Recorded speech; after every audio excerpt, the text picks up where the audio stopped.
So I'd like to just also, by show of hands, ask everyone here before we get going, like we did yesterday to a room of 110 people.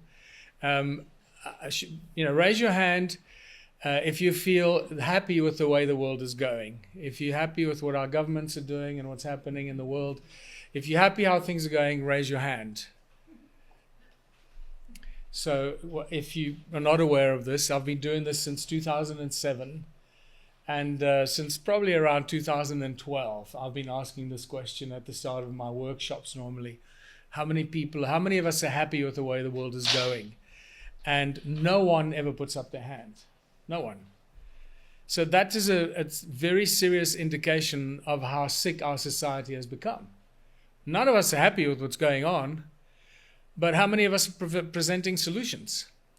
There are endless number of websites, YouTube channels, social media pages, people exposing the terrible truth that I've started to calling it some time ago, the terrible truth.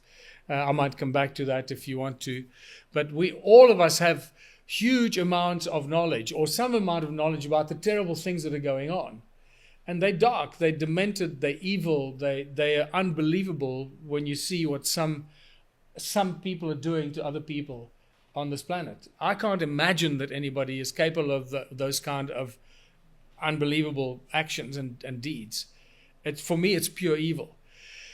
So while many of us have these our own little knowledge of the terrible truths, what do we do with that?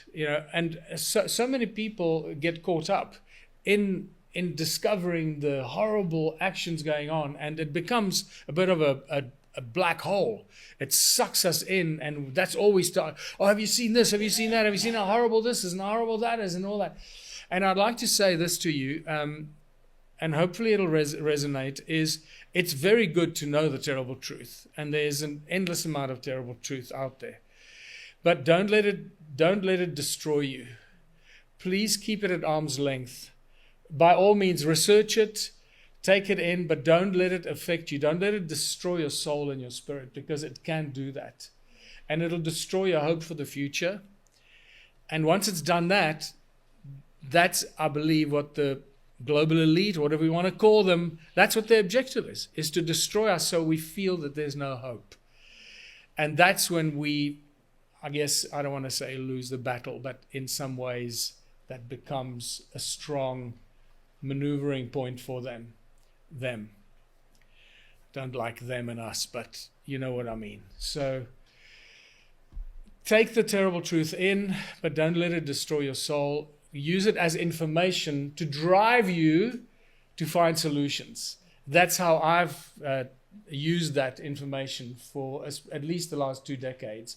And it's been a great teacher for me, and led me down some incredible paths of discovery and personal exploration.